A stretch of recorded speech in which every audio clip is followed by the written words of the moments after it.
านผู้ชมที่เคารพรัฐบาลได้ให้ความสำคัญต่อการแก้ไขปัญหาระเบิดบ่ทันแตกที่ตกค้างอยู่สาธารณรัฐประชาธิปไตยประชาชนลาวโดยนับแต่สงครามสิ้นสุดลงและประเทศได้รับเอกราชรัฐบาลได้มีความพยายามอย่างสูงในการสร้างสรรค์และพัฒนาประเทศชาติโดยเฉพาะเป็นการเฮ็ดให้ประเทศชาติหลุดพ้นออกจากสถานภาพดังกล่าว3 2 1ยิง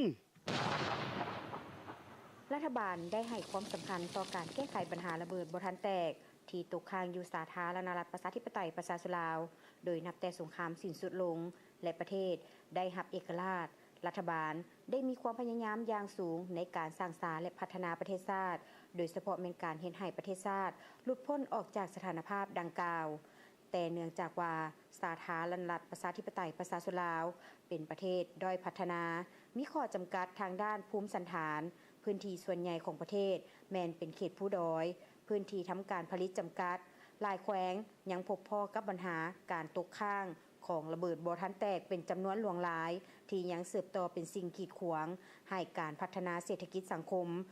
ด้วยเหตุนั้นการเก็บกู้ระเบิดบ่ทันแตกจึงเป็นเวียกงานบริมสิทธิ์หนึ่งที่สำคัญติดพันกับการพัฒนาประเทศชาติโดยเฉพาะการลดพรความทุกข์ยากให้แก่ประชาชนที่ต้องการนำใช้ที่ดินที่ปลอดภัย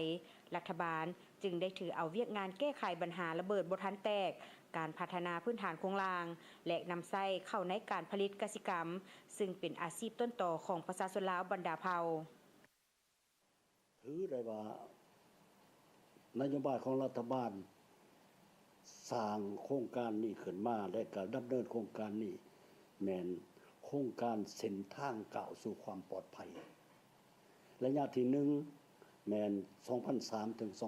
2010ได้วางแผนไว้มันระยะที่2แม่น2011ถึง2020ระยะที่3แม่นตั้งแต่2020มาถึงปัจจุบันนี้แม่นได้มีโครงการสืบต่อแต่2021ถึง2030ที่สำคัญแม่นรัฐบาลได้เสื่อมสารเวียงาน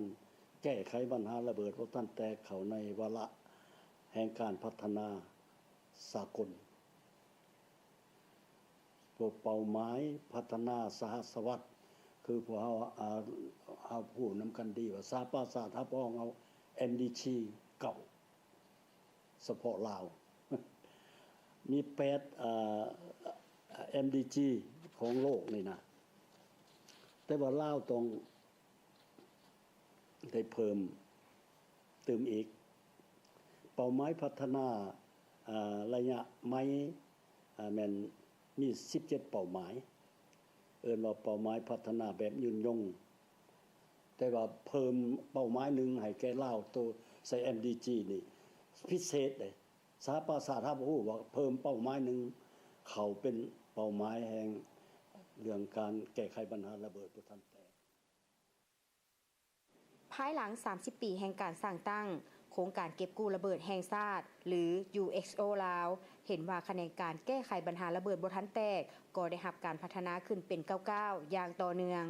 ข้าพเจ้ายังจื้อได้ในปี2008สาธารณรัฐประชาธิปไตยประชาชนลาวเป็นประเทศลำดับที่2รองจากนอร์เวย์ประเทศนำพาสร้างสนธิสัญญาในการลงนามรับรองเอาสนธิสัญญาว่าด้วยการเกิดห้ามระเบิดลูกวานหรือ CCM ซึ่งก็แม่นข้าพเจ้าเองที่ได้นำพาคณะผู้แทนเข้าร่วมพิธีลงนามครั้งประวัติศาสตร์ในครั้งนั้นซึ่งเวลานั้นมีประมาณ40กว่าประเทศที่เข้าร่วมลงนามและสาธารณรัฐประชาธิปไตยประชาชนลาวก็ได้ประกาศในขณะนั้นทันทีว่าจะรับเป็นเจ้าภาพจัดกองประชุมรัฐภาคีข้างทำอิฐที่นครหลวงเวียงจันทน์ในปี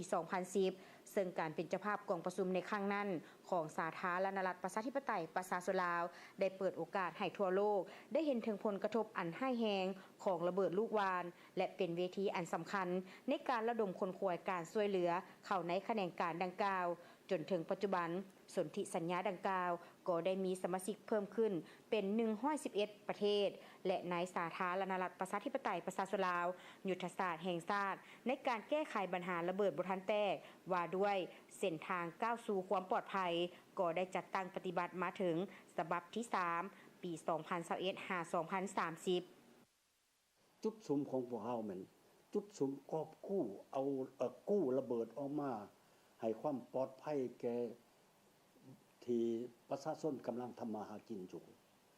ที่สถานที่ที่มีการลงทุนของภายในและต่างประเทศหลายขึ้นสถานที่ให้การพัฒนาตรงไหนตรงหน้าของประชาชนบ่ให้มีระเบิดบ่อนใดที่มีการพัฒนาและมีการลงทุนของภายในและต่างประเทศพวกเขาเอาองค์การเก็บกู้ระเบิดนี่ไปดำเนินการเก็บกู้ซะก่อนให้ความมีความปลอดภัยแล้วจังให้มีการดำเนินการมีการลงทุนตัวนี้มันเพิ่มเขาเอิ้นว่าทุนเพิ่มมูลค่าของการลงทุนเขาแต่ว่าจำเป็นก็ต้องได้เฮ็ดและผู้ลงทุนของต่างประเทศเขามาเขาก็เชื่อมั่นพวกเฮาว่ารัฐบาลเอาใจใส่ให้ความปลอดภัยในการลงทุนการจัดตั้งปฏิบัติสนธิสัญญาว่าด้วยการเกิดห้ามระเบิดลูกวานมาฮอดปัจจุบันแม้นถือว่าบรรจบมาครบรอบการทบทวนคืนรอบเวียนที่ 3 ในปี 2026 นี้ซึ่งสาธารณรัฐประชาธิปไตยประชาชนลาวแม้นมีความภาคภูมิใจที่สุดที่ได้รับความไว้วางใจจากบรรดาประเทศสมาชิกรวมทั้งองค์การจัดตั้งสากลในการเป็นประธานและเจ้าภาพจัดกองประชุมดังกล่าวอีกครั้งหนึ่งที่นครหลวงเวียงจันทน์อันนี้แม่นการแสดงถึงเจตนารมณ์อันมั่นคงและเสมอต้นเสมอปลายของสาธารณรัฐประชาธิปไตยประชาชนลาวในการประกอบส่วนสร้างสันติภาพในโลกผ่านขบวนการของสนธิสัญญาดังกล่าว